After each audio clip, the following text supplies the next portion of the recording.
N'adorez pas les ancêtres. N'adorez pas les ancêtres. Amen. N'adorez pas vos ancêtres. Amen. C'est une doctrine qui vient tout droit de l'enfer. Ce dimanche, le révérend père Dolskij Oresiero a entretenu le peuple de Dieu sur l'ampleur que prend une certaine tendance chez les jeunes qui revendiquent avec véhémence un retour aux sources, aux religions africanistes et traditionnalistes. Les enfants, les jeunes sont en train de se perdre. Je les vois avec des croix, avec un cercle en haut. Vous comprenez? Je ne sais pas comment je vais vous dire. N'adorez pas vos ancêtres. Venez, on va prier Dieu pour briser une malédiction.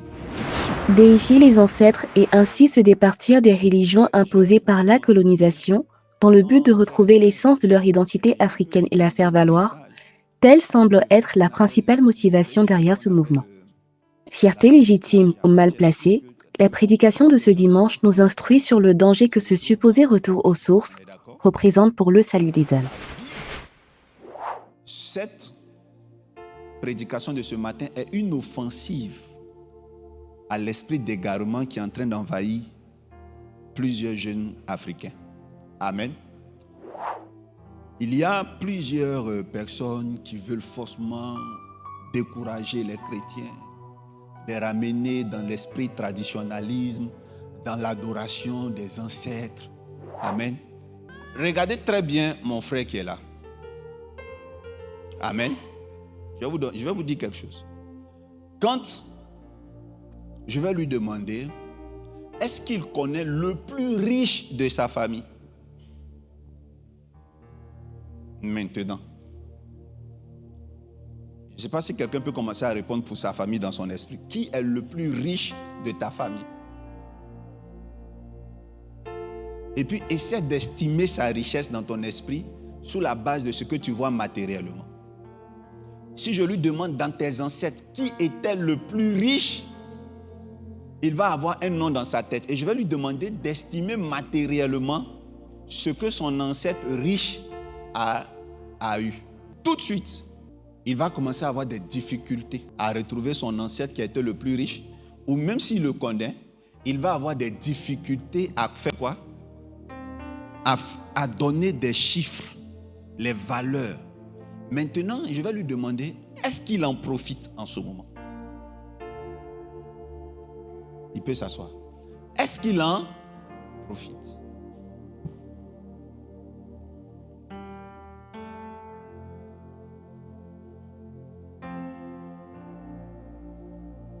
Point d'interrogation. Est-ce qu'il en? S'il n'en profite pas, qu'est-ce qui a empêché qu'il en profite? Qu'est-ce qui empêche qu'il en profite? Vous savez ce que nous on dit ici en Afrique? Ce sont les colons. Ce sont les néocolonialistes. La colonisation est venue ici à partir de quelle année? À partir de 1800. Les préambules de la colonisation, c'était bien avant. Esclavage. Je ne sais pas qu'est-ce qui s'est passé pour qu'on considère que l'homme noir doit être esclave dans ce monde. Mais même quand on fait du recul, quand on va avant l'esclavage, qu'est-ce qui a fait que ceux que vous appelez ancêtres, que vous voulez adorer, qu'est-ce qu'ils ont laissé pour vous? Même si ça a été détruit, ce n'est pas grave. Mais est-ce qu'ils avaient laissé quelque chose? Je parle des vestiges. On ne peut jamais, je répète bien, jamais guérir d'une maladie si on fait le mauvais diagnostic. Le problème des Africains n'est pas récent. Ça ne date pas de 1000 ans. Le problème des Africains n'est pas récent. Ça ne date pas du système de conspiration ici qui nous dit que c'est parce qu'on a été colonisé. Je ne crois pas. Vous m'écoutez? Je ne crois pas que c'est là notre problème. Notre problème vient de plus loin que ça. Même l'histoire de Cham peut être utilisée par moments. De Canaan, de Cham peut être utilisée pour justifier la souffrance de l'Afrique. Mais même là encore, il y a à discuter. Vous devez regarder simplement en face de vous certaines réalités. C'est tout. Si quelqu'un est déjà allé en Grèce, il pourra confirmer que quand on parle du tourisme, En Grèce, il y a tellement de lieux à visiter que si tu es casanier comme moi, tu vas avoir la flemme de sortir. Il y a tellement d'endroits. Quand tu vas, tu vois les vestiges d'architecture des Grecs. Quand ils bâtissent une maison, vous voyez ce poteau-là. Il soutient la toiture du bâtiment jusqu'à la base. Plus il est rond, plus il est gros, plus on creuse en profondeur. Et il faut des machines, il faut du ciment. Là-bas, il y a des endroits qu'on appelait des palais, il y avait des endroits qu'on appelle des lieux d'adoration. Mais il y a aussi la visite de certaines cités, comme chez nous ici, les cités, programmes et autres. Mais quand tu vois l'architecture des gens d'avant, tu te demandes avec quels matériaux ils ont fait les fondations. Pendant qu'il n'y avait pas Caterpillar, il n'y avait pas les manutentions là. Donne-moi le nom des trucs là. Les grilles, whatever. Comment ils faisaient? Ils le faisaient. Ils bâtissaient. Ils construisaient des choses extraordinaires. Mais quand vous regardez bien l'histoire de la Grèce, il n'y avait aucun Africain là-bas quand on construisait tout ça. C'est entre eux-mêmes blancs là. Il y avait les esclaves, et puis il y avait des rois, et puis après est venu des Africains là-bas. Ils construisaient des maisons extraordinaires. Allons-y à Rome. À Rome, l'Élysée. Tu vas en Europe de l'Est. Les plus récents ici, années 1900, 1800, 1900, avant la guerre mondiale, il y a un premier président, là, dictateur qui s'appelait Lénine, et ensuite il y a eu Staline. Okay? Ce sont des marxistes, des communistes terribles, puissants. Ils ont fait construire des bâtiments extraordinaires. S'il vous plaît, là on est 1000 ans, on est des années 2000, on est des années 1000 et quelques après Jésus. Hein. Je vous dis que quand vous partez en ce moment en Russie, il y en a qui ont été détruits. Ils ont reconstruit après la guerre mondiale des bâtiments extraordinaires, des bâtiments pour faire des réunions. En Allemagne, l'Allemagne a été bombardée pendant la revanche des Russes. Des Alliés, ils ont bombardé. Même là où Hitler était couché, juste en bas, il était dans son bunker. Tout le haut a été bombardé, détruit. Ils ont rebâti, ils ont reconstruit. Je vous promets que vous vous arrêtez sur des immeubles, vous regardez, vous devez reculer pour mieux voir le sommet, plus grand que la basilique. Des choses extraordinaires qu'ils ont construites. Ceux-là, ce sont des pays où les gens adoraient Dieu. Des personnes où le christianisme est quitté pour venir ici en Afrique. Donc, des milliers d'années avant Jésus et après Jésus, ils ont bâti. Les fondations de leurs bâtiments sont encore là. Il y a des bâtiments 2000 ans avant Jésus en Grèce qui sont encore là. Il y a des bâtiments en Italie, 2000 ans, 1000 ans avant Jésus qui sont encore là. Sans compter les bâtiments les plus récents. Ce matin, peut-être qu'il y a quelques-uns d'entre vous qui sentent où je veux aller. Et je vous ai dit, c'est des genres de messages qu'il faut qu'on vous donne souvent les dimanches, on n'a pas l'occasion. S'il vous plaît, je ne sais pas comment c'est là-bas, mais les ancêtres des Grecs, les ancêtres des Italiens, les ancêtres des Américains, je suis en train de me poser beaucoup de questions sur leur identité, leur force, mais ils ont eu l'occasion, avant de quitter ce monde, de bâtir ces choses-là, sous lesquelles nous, on va prendre des photos. Et j'aurais appris que ce sont les Africains qui sont le berceau de l'humanité, qui ont été le centre du monde. Et la seule preuve que nous, Africains, nous avons pour dire que nous étions aussi puissants, ce sont les pyramides d'Égypte. Amen. Les pyramides d'Égypte se trouvent où ça? Au nord de l'Afrique, nord-est de l'Afrique, en Égypte, au nord, au proche du Moyen-Orient. Nous savons comment les découpages du monde ont été faits après. Donc, écoutez bien ce que je vous dis. Il paraît que ce sont les Africains qui ont construit les pyramides. Ok, mais quand je quitte l'Afrique du Nord, où il y a l'Égypte, où il y avait des pyramides, lorsque je descends, je commence à descendre par le Soudan, Mauritanie, Mali, Sénégal, jusqu'en Côte d'Ivoire. J'essaie de continuer en Afrique centrale, dans l'Équateur.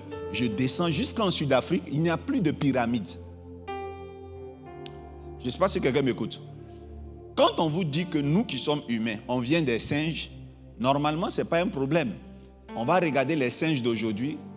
Si dans 2000 ans, ils vont devenir des humains. Si on nous dit que nous étions de très grands architectes, il n'y a pas de souci. Moi, je dis OK, il n'y a pas de problème. Mais il faut que nous regardions ici, dans notre passé, l'architecture qu'il y avait avant que les Blancs ne viennent nous dominer, avant que les Blancs ne viennent nous coloniser. Qu'est-ce qu'on a construit pour laisser ici? Qu'on peut retrouver dans des vestiges. L'esclavage des Noirs a commencé à partir de quand? Parce que même quand je remonte en arrière, on tourne. Je n'ai pas fait beaucoup de pays africains, mais quand je regarde à la télé les documentaires, il est bien rare de trouver des fondations dans cette capacité de bâtir. Si quelqu'un a une notion, qu'il me rajoute. Peut-être on parlera d'une ou de deux, mais pas comme quand tu vas en Europe et que tu trouves la manière de construire extraordinaire. Vous allez voir où je vais en venir. Donc, ils prient Dieu et la conséquence de leur Dieu a une forme de développement sur leur histoire. Je ne suis pas en train de me contredire. Toi, tu pries le Dieu de cet Israël et en même temps, tu pries ta spiritualité, tu pries Kokomba, tu pries Tanoé, tu pries un Boloy, tu pries tout. Tout, sauf le Dieu d'Israël excellemment. Tu pries mal. Vous priez de façon désordonnée. Croyez-moi, l'affaire d'Alléluia là est devenue bizarre. Alors, il y a une chose que vous devez faire. Comprendre ce texte biblique dans Matthieu. Nos armes ne sont pas charnelles. C'est plutôt quoi? 2 Corinthiens. Pardon. Qu'est-ce que j'ai dit? 2 Corinthiens 10. On y va. 2 Corinthiens 10 à partir du verset 4. Uh-huh. Car les armes avec lesquelles nous combattons ne sont pas charnelles. Les armes avec lesquelles nous combattons ne sont pas charnelles.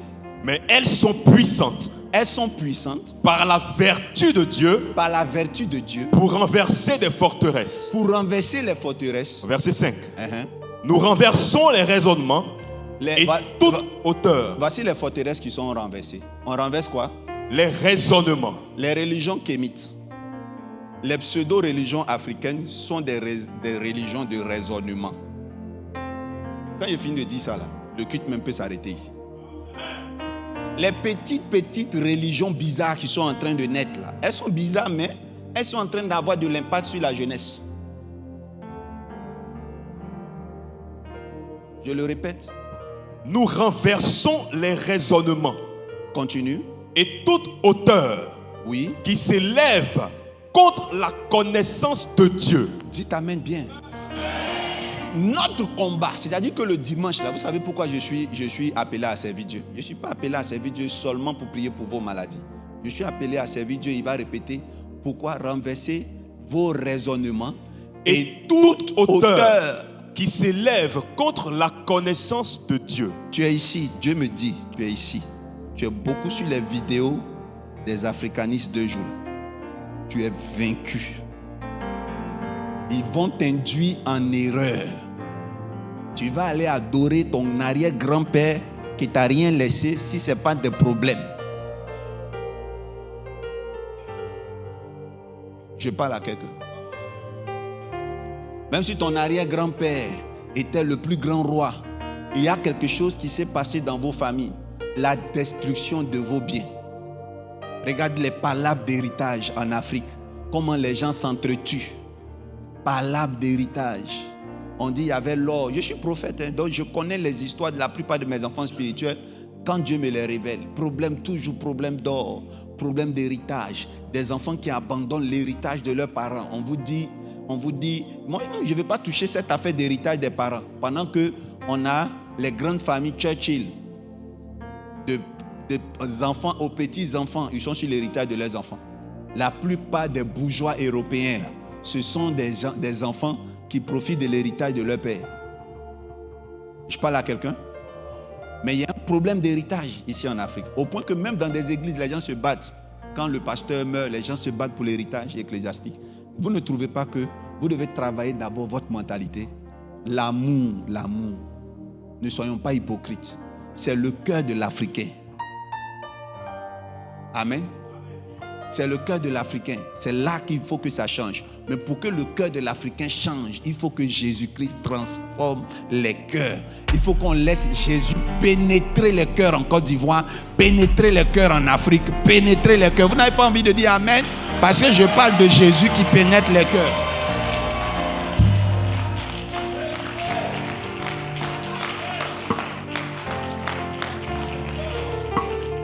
Parfois, je comprends dans le Amen, asseyez-vous, je comprends, maman, tu sais, dans le Amen de certains, l'homme n'aime pas la correction.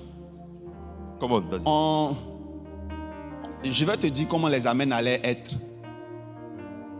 si mon message était différent. L'Afrique a été longtemps colonisée. L'Afrique a été longtemps maltraitée. Les Blancs nous ont pillés, mais Jésus va nous relever. Vous allez voir les gens allaient se lever. Yeah. Pourquoi? Parce qu'on veut trouver quelqu'un, l'auteur de notre mal. Tu es avec moi? Comment? On cherche l'auteur de notre mal.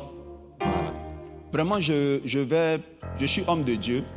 Je ne suis pas en train de prêcher. Ce n'est pas la politique, c'est l'observation. Je cherche Dieu dans l'histoire. Je vais dans une forme de théorie. La théorie est que nous étions la race la plus intelligente. Considérons que c'est nous qui avons été utilisés pour construire tout ce qui est où ça? En Europe.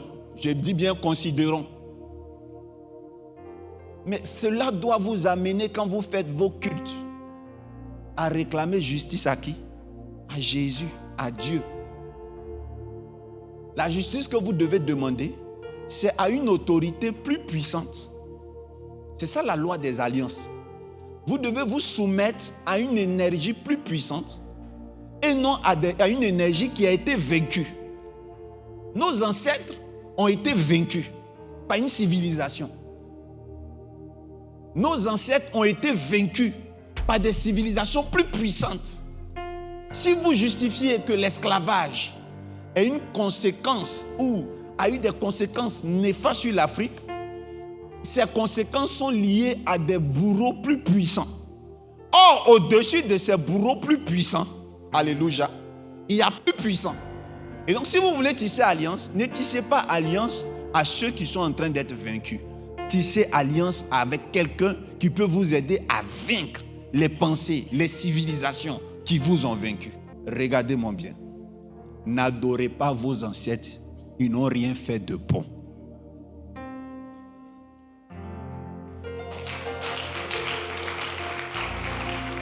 Si vous devez honorer vos ancêtres, honorez-les, mais ne les adorez pas. Depuis fort longtemps, la colonisation et ses instigateurs ont longtemps été considérés comme la cause de la pauvreté du continent africain. Les colons auraient dépossédé l'Afrique de ses richesses et de sa spiritualité, faisant d'elle la victime la plus affligée d'un système racial. Mais Jésus-Christ et le christianisme ne sont pas des entités de la colonisation, contrairement à la croyance véhiculée par ces religions. Par ailleurs, la Bible, en Jean 3, verset 16, dit « Car Dieu a tant aimé le monde qu'il a donné son Fils unique afin que quiconque croit en lui ne périsse point, mais qu'il ait la vie éternelle. » La religion ne subit pas de règles de territorialité, pas plus qu'elle n'est racisée. Elle n'est pas propre à une nation, elle est faite pour tous, et l'emploi du mot quiconque en est la preuve. Il y a une chose que vous devez considérer ce dimanche matin que je tente de vous dire. La spiritualité est au centre de tout, pas la politique. Ben Hadad, dans la Bible, ils sont venus le voir pour régler un problème pendant la famine. Il dit que je ne peux rien faire pour vous si Dieu ne vous sauve pas. Les Africains, vous devez avoir un Dieu, mais un Dieu sérieux. Pas un Dieu plaisanté. Un Dieu responsable. Pas un Dieu qui abandonne. Vous devez connaître la loi des dieux. Si vous étiez intelligent et que maintenant vous vous estimez moins intelligent, le seul responsable, c'est ici, sur terre. Si vous-même vous dites qu'aujourd'hui on est devenu moins intelligent, c'est le système qui le fait, sinon avant on avait des gens intelligents, telle chose a été inventée par telle personne, qui fait qu'on n'invente plus? Les responsabilités, vous pouvez les partager.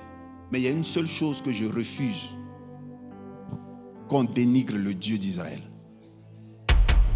Il y a une chose que je refuse, qu'on dénigre Jésus-Christ de Nazareth. Il y a une chose que je refuse, qu'on le tienne responsable de l'échec en Afrique. Jésus-Christ n'est pas le responsable de notre échec. Au contraire, Jésus-Christ tente de nous faire sortir de l'esclavage.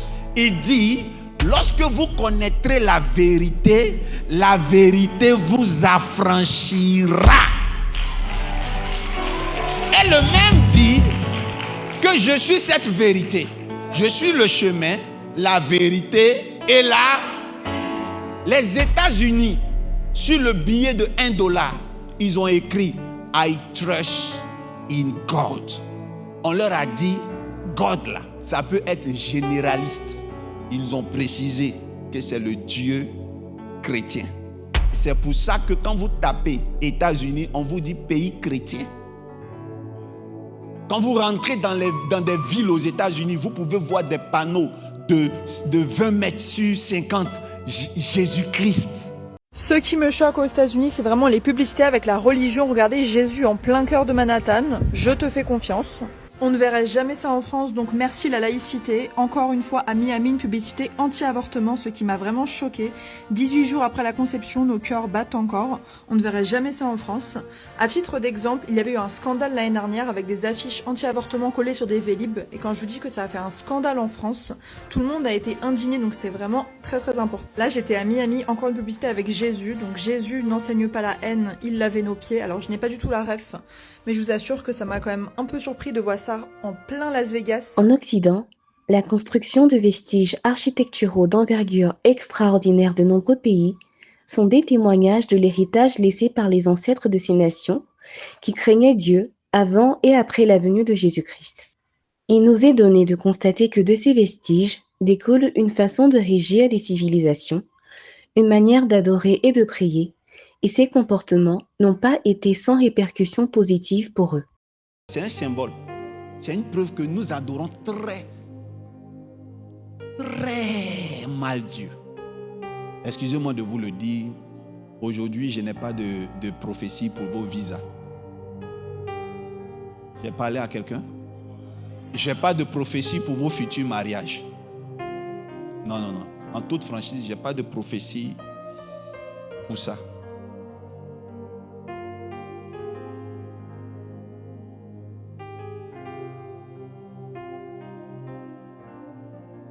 J'ai une prophétie pour vous dire, changez vos cœurs. Maman, j'ai peur. Ces derniers temps, ce que j'ai vu dans l'église, c'est pas de l'église, c'est anthropologique. L'homme est méchant, l'homme est ingrat, l'homme est mauvais, l'homme noir est sorcier.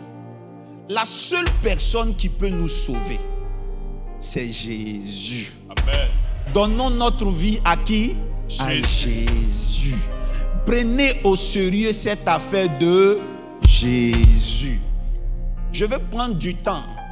Je le prends déjà depuis des années pour vous enseigner les anges, pour vous enseigner beaucoup de choses. Je veux que vous évoluiez, mais je vais encore prendre du temps pour travailler sur quelque chose qu'on appelle les mentalités, les forteresses, les raisonnements.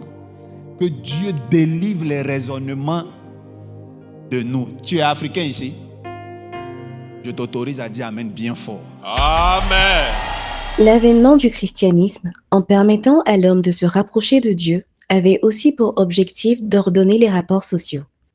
Ainsi, par le moyen de la religion, les mentalités ont été modelées de sorte à canaliser les instincts primaires de l'homme et maintenir la discipline et la morale au sein de la société. L'organisation et le respect étant des facteurs de progrès, l'on peut considérer religion et spiritualité intrinsèquement liées à la notion de développement. Il convient donc de remonter à une période bien antérieure à la colonisation pour en démontrer la véracité. Ayez un Dieu pour qu'on vous respecte.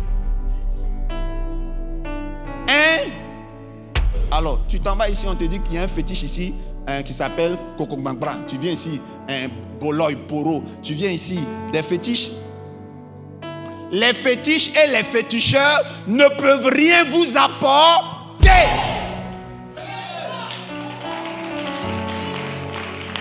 Ayez un Dieu sur 100 ans. Vous allez voir nos petits-enfants. Ayons Jésus. Quand vous entendez les pasteurs et les prêtres, il y en a qui vous disent j'étais un ancien drogué, j'étais un ancien temps. L'église est positive sur l'éducation. Celui qui s'amusera à attaquer l'église, vous allez remarquer qu'il va subir des conséquences dans sa nation de la dépravation, comme la France a régné Jésus. Jean 4, verset 22. Vous adorez ce que vous ne connaissez pas.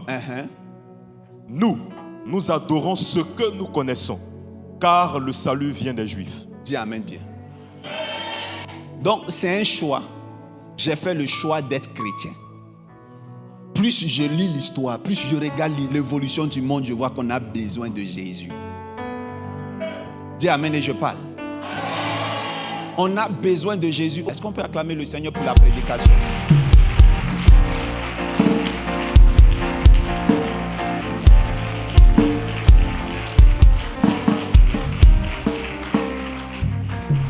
Tiens-toi debout, acclame mieux le Seigneur que ça.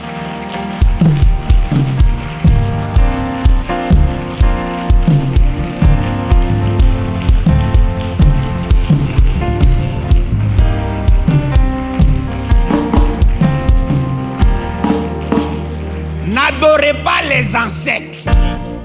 N'adorez pas les ancêtres. Amen. N'adorez pas vos ancêtres. Amen. C'est une doctrine qui vient tout droit de l'enfer. Point. Yes.